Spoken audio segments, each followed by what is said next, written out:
quando stesso palazzato Castonghi c'è tornata una signora bella, tutte le giorni s'affaccia al balcone sui, chi ne curva mi vuole provocare. Quando passa per strada non mi guarda, e si accorge mia moglie ma divorzia. Qualche cosa sicuro sospetta già, la famiglia mi vuole rovinare.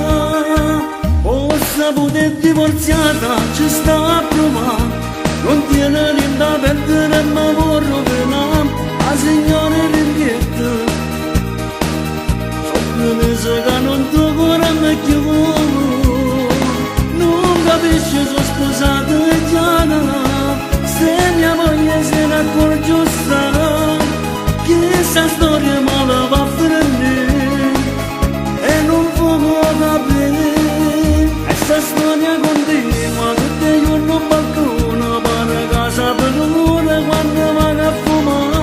La pressione mi sa che se ne panne si sporge per si fa per attaccare.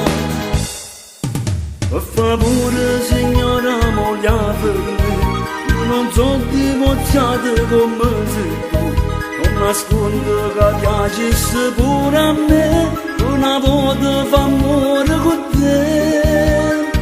Ho saputo è divorziata, ci sta a provare, non tiene niente da perdere e mi vuole rovinare. La signora rinvietta, sotto mese che non ti cuore me più, non capisce sono scusata e chiara.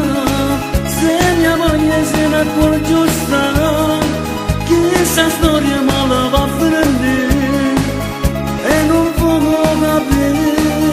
Questa storia continua tutti i giorni al balcone, per casa per l'ora quando va a fumare. La pressione mi sa che se ne panne si sporge per si fa per attaccare.